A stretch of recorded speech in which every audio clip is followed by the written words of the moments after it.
আমাদের প্রসেস শুরু হয়েছে, ত্রিপুরা পুলিশের ইন্টারভিউ প্রসেস শুরু হয়েছে, কিন্তু 2022-এ ফিজিক্যাল দেওয়া হয়েছে আমরা।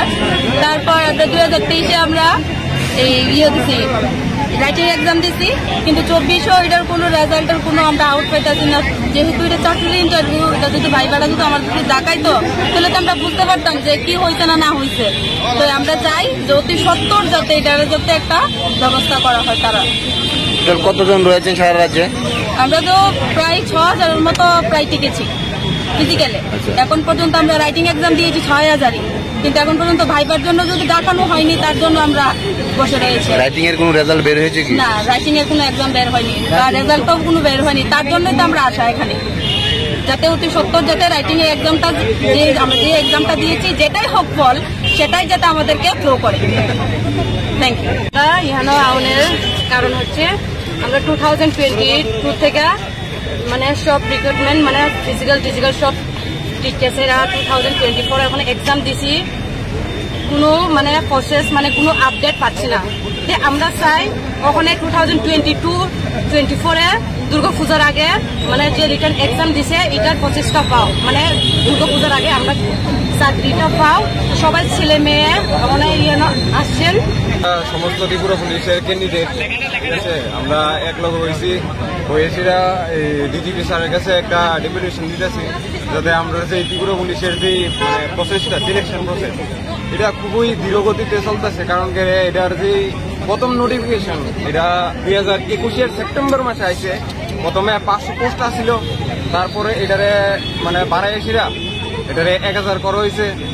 2021-এর সেপ্টেম্বর মাসে প্রথম নোটিফিকেশন আছে, ওখানে 2024 চলতেছে, 2024-এর জুন মাস চলতেছে, এখনো কোনো মানে ইউই নেই। ফিজিক্যাল গেছে, ফিজিক্যালের 2022-এর লাস্টে ফিজিক্যাল গেছে, এর 1 বছর পরে রিটার্ন টেস্ট গেছে, রেজাল্টের কোনো খবর নাই। মাসের পর মাস চলে যাইতেছে গা, মানে এইভাবে চললে তো হইতো না। তো আমরা আজকে একলগে হয়েছি, স্যারের কাছে একটা ডেপুটেশন দিতেছি যাতে এটা তাড়াতাড়ি সম্পূর্ণ করা হয়। আর যদি যাতে এটা ইলেকশনের আগে, পঞ্চায়েত ইলেকশন কিছুদিন পরে, এর আগে যাতে আমরা রেজাল্ট পাবলিশ করা হয় যে রিটেন টেস্ট দিছি, আর দুর্গাপূজার আগে যাতে ফুল প্রসেস কমপ্লিট করা হয়। আর যদি এমন না হয় তাহলে আমরা আগামী দিনে এর চেয়েও বেশি বড় আন্দোলনে সম্মিলিত হবো, ঠিক আছে।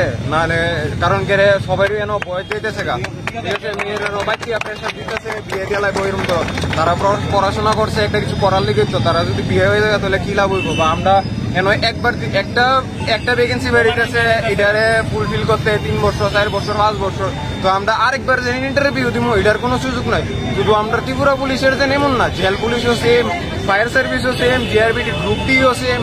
এরপরে 2019-এ লাস্ট টিএসআর আইছে, অনেক 2024 চলে, টিএসআর কোনো পাত্রই নাই। এত দেরি হইলে কি হইব নি? আমরা বেকার দিককে আমরা কি মানে আমরা যেমনে খুশি এমনি ইয়ে করবো, এমনি তো হইতো না। এমন ধরো যদি চলে তাহলে হইতো না। যে প্রসেসটি আছে ত্রিপুরা পুলিশ হোক, জেল পুলিশ হোক, ফায়ার হোক বা গ্রুপ ডি হোক, সবটি যাতে খুব তাড়াতাড়ি দ্রুতগতিতে সম্পন্ন করা, নাহলে আমরা সবাই অনেক মানে আরো বড় আন্দোলনের সম্মিলিত হবো আর কি। আচ্ছা, আপনারা কতজন ছিলেন মানে টিকেছেন? আমরা ফিজিক্যালি টিকছি 6200 জন। কতটা পোস্ট ছিল? পোস্ট ছিল 1000, প্রথমে 500 ছিল, এটারে আপডেট করেছিল 1000 করা হয়েছে। ঠিক আছে।